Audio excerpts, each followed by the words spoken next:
It was a Sunday afternoon. Eleanor, 74 years old, a retired schoolteacher from Ohio, sat at her kitchen table with a cold cup of tea and the phone still in her hand. Her son had called, as he sometimes did on Sundays. The conversation had begun warmly enough, but somewhere in the middle of it, he said something. She couldn't quite name what it was, even now, sitting there in the quiet of her kitchen. It wasn't a shout. It wasn't a threat.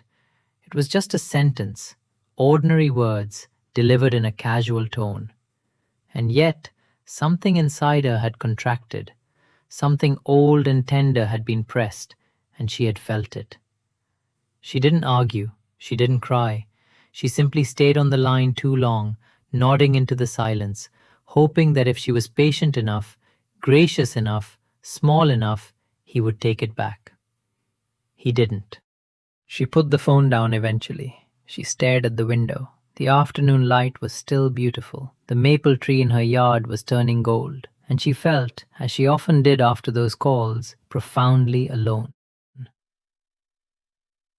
Friends, I have sat with many men and women in the later seasons of their lives. I have listened at bedsides and at kitchen tables not so different from Eleanor's, and I have come to understand something about the grief that many seniors carry in silence. A grief that does not come from illness or loss or the natural sorrows of aging. It comes from closer than that. It comes from within the family. And it often arrives disguised as love. The Buddha was not silent on the matter of family.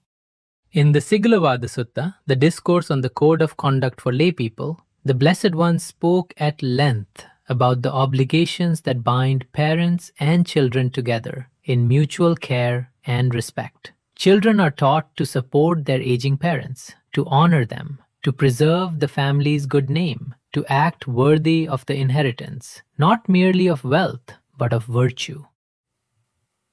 But the teaching does not end there. Running beneath every word of the Siglavada Sutta is a deeper principle, the principle of ahimsa, of non-harming. And ahimsa, the Buddha taught, does not point only outward, it points inward as well. To permit harm to be done to oneself, to accept diminishment, manipulation, or cruelty simply because it comes from a beloved child, that is not patience. That is not humility. The Pali word for this confused suffering is moha, the delusion that causes us to mistake harm for love and passivity for virtue. The Buddha taught that right relationship, samma, meaning aligned, correct, whole, requires right speech on both sides.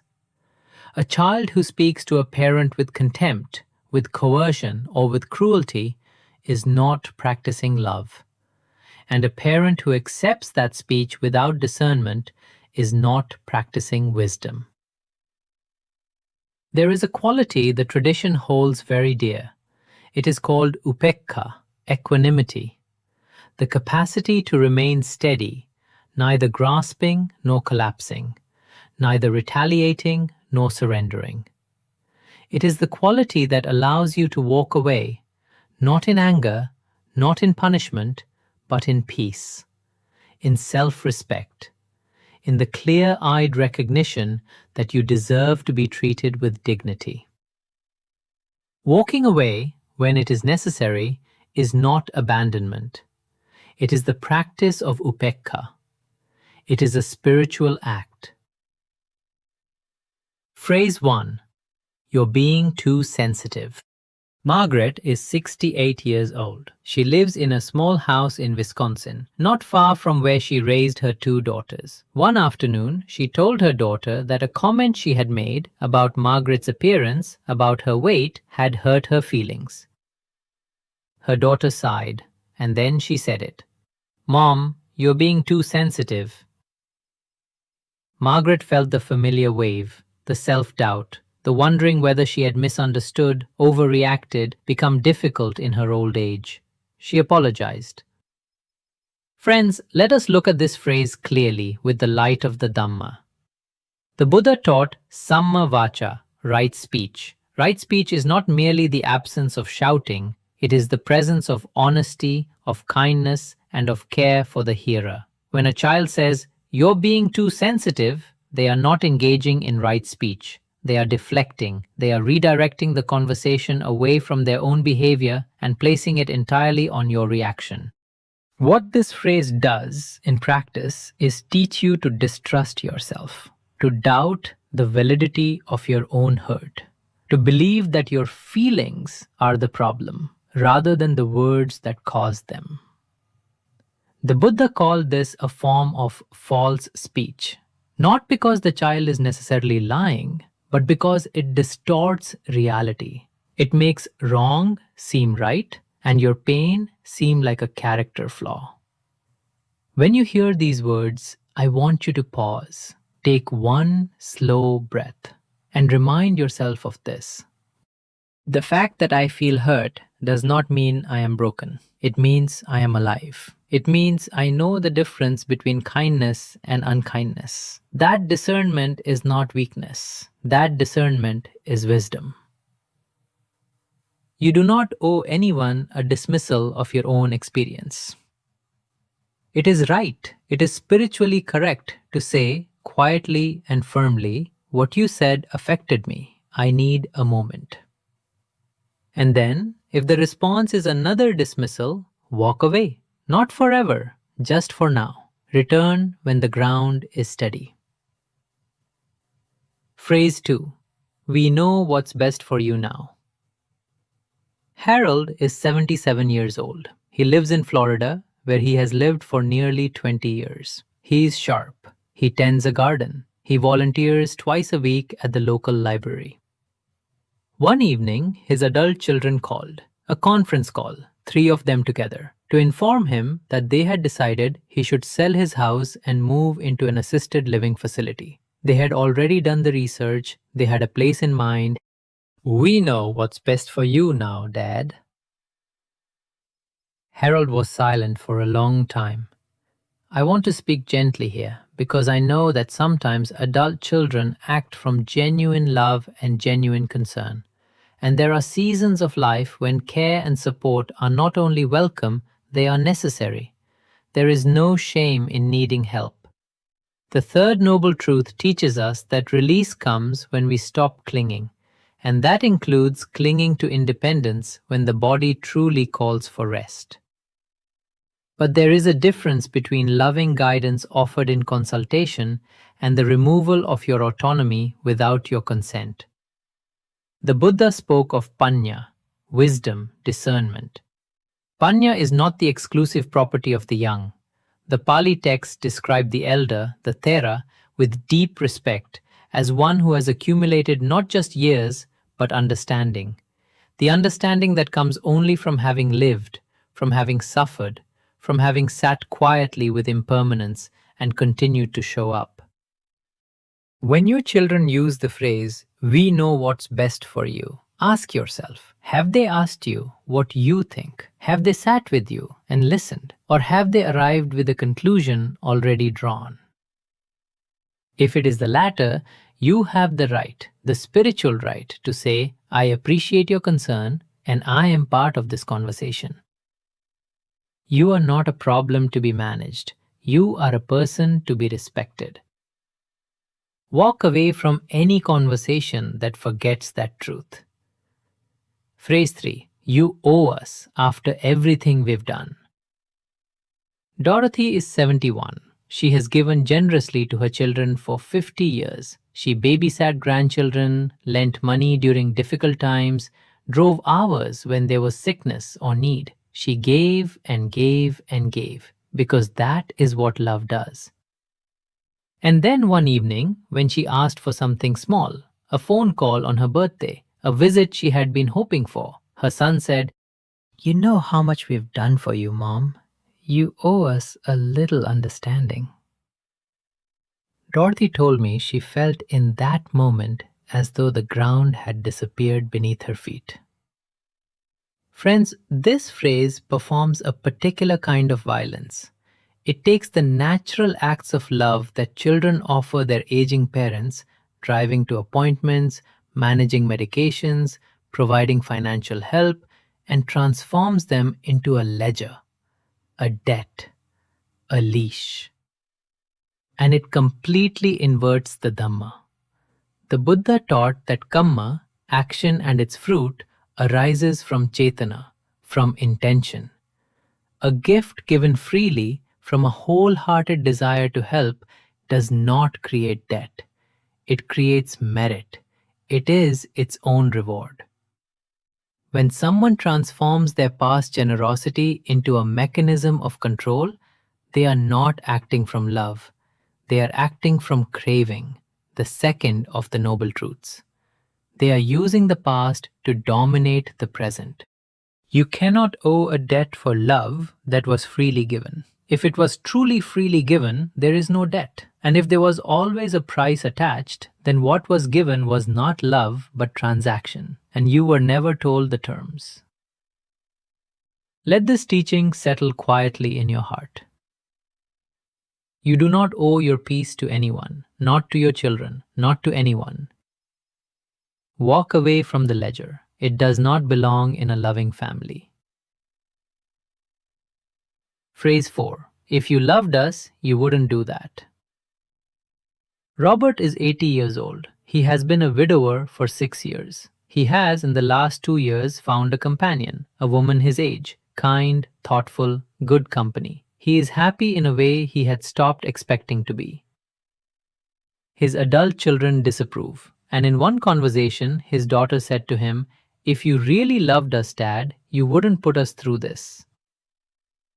Robert told me he was silent for a long time. He told me he almost believed her. Friends, this is one of the most damaging phrases in the English language. If you loved me, you would. It takes love, the most pure and unconditional of all human impulses, and weaponizes it. It installs a condition. It says, "My love for you depends on your obedience. My acceptance of you is purchased by your surrender." This is the direct opposite of what the Buddha called metta, loving kindness. Metta, as taught in the Metta Sutta, is explicitly and insistently unconditional. Mata yatha niyang puttam. As a mother protects her own child with her own life, even so should one cultivate a boundless mind of loving kindness toward all beings.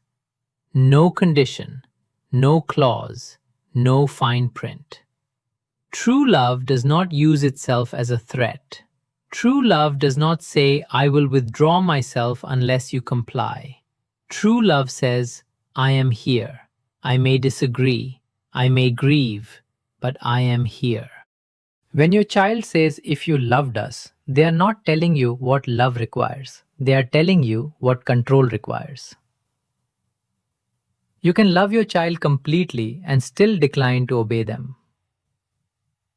You can love someone deeply and still walk away when the love being offered in return carries conditions you were never asked to accept. Phrase 5. You're losing your mind. You can't trust yourself.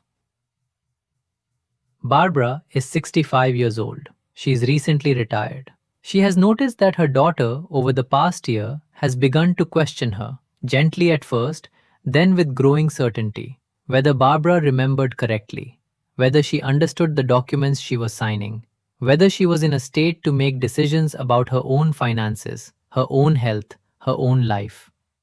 "Mom, I'm just worried. You're not as sharp as you used to be. You can't really trust your own judgment anymore."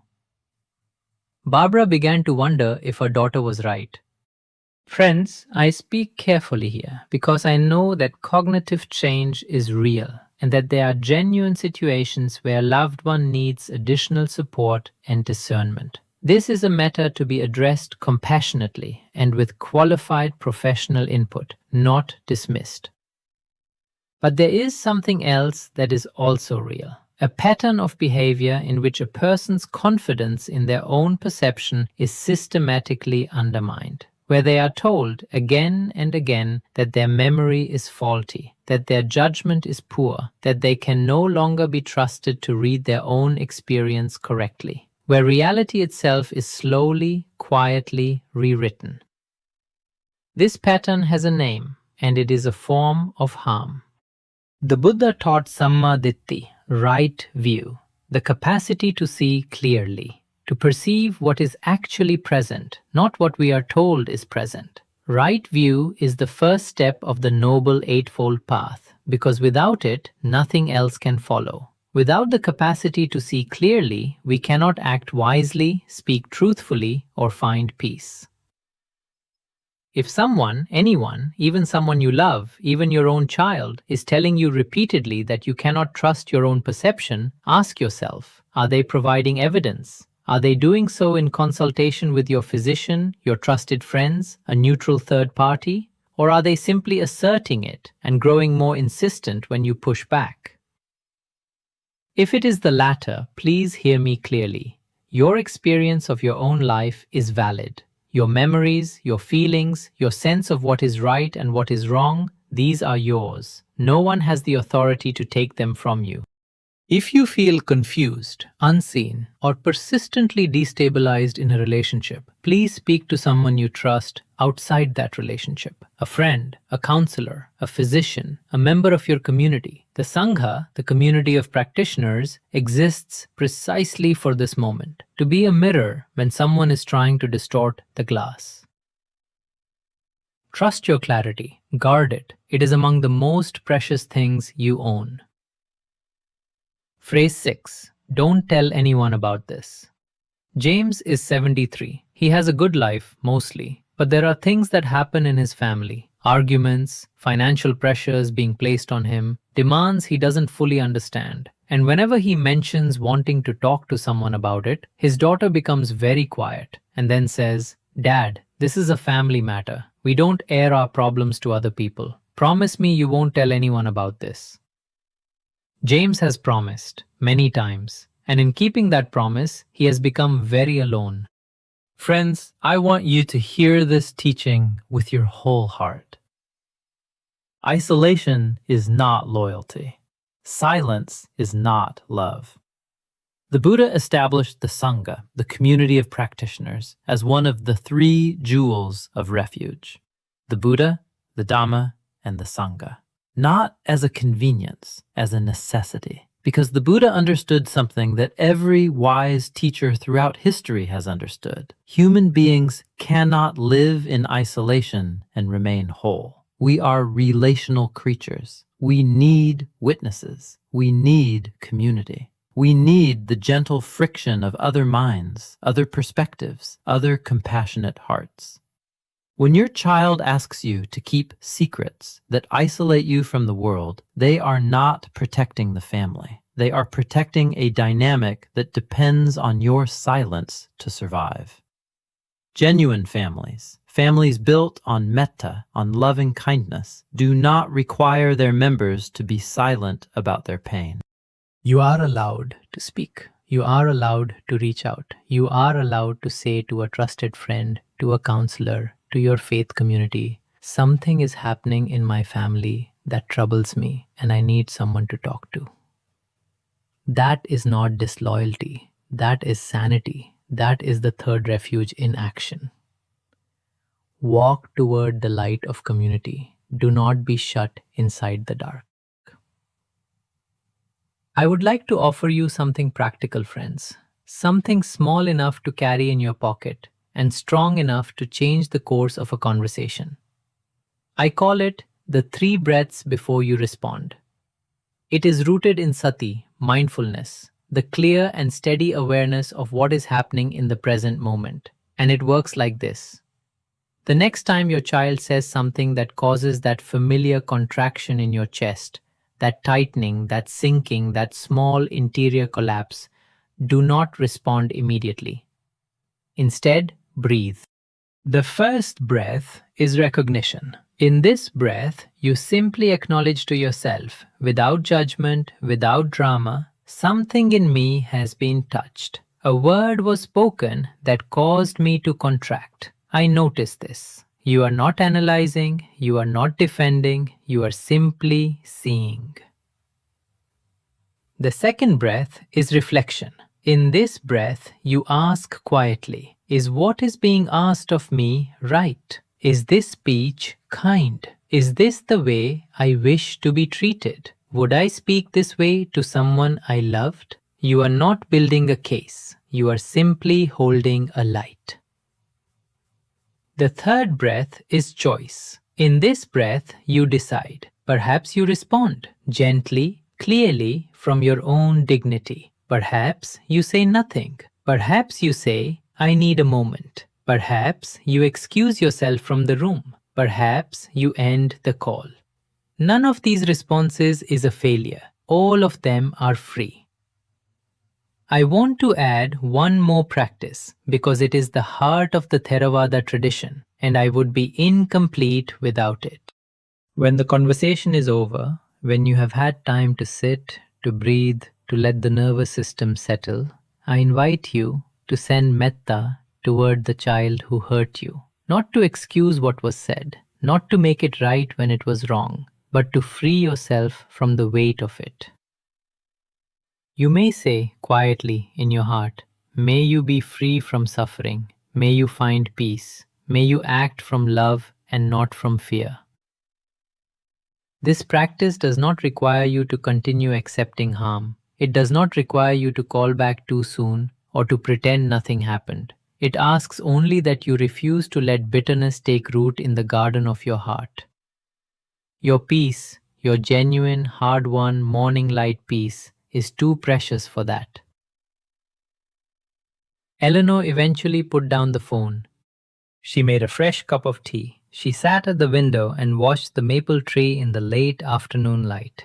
She did not call her son back that evening. She did not replay the conversation or build arguments in her mind or send messages she would later regret.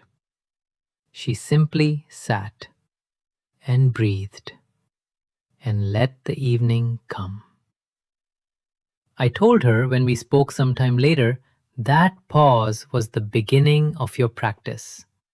Not the meditation retreat she had been thinking about, not the books she had meant to read, that one quiet choice to sit with herself instead of shrinking back into the conversation, that was where her practice began.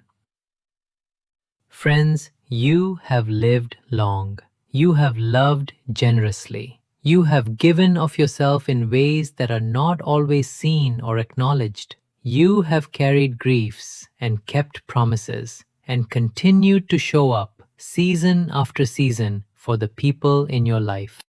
Your peace in these final chapters is not a luxury. It is not selfishness. It is not something to be bargained away in exchange for approval or harmony or the avoidance of difficult conversations. Your peace is the fruit of everything you have lived. Guard it.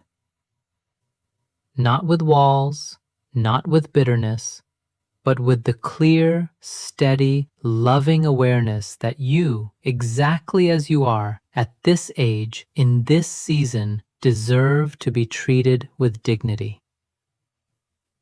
If the words that come toward you do not carry that dignity, you are allowed to step back. You are allowed to be still. You are allowed to wait for words that do. Sabbe satta sukhita huntu. May all beings be happy. Sabbe satta avera huntu. May all beings be free from enmity. Sabbe satta abhyapaja huntu. May all beings be free from suffering. Sabbe satta sukhi attanang pariharantu. May all beings take care of themselves in happiness. To the elderly, the solitary, the quietly grieving, those who sit at kitchen tables in the late afternoon, holding phones in their hands and wondering if they imagined it. You did not imagine it. You are seen. You are loved. Sadhu, sadhu, sadhu.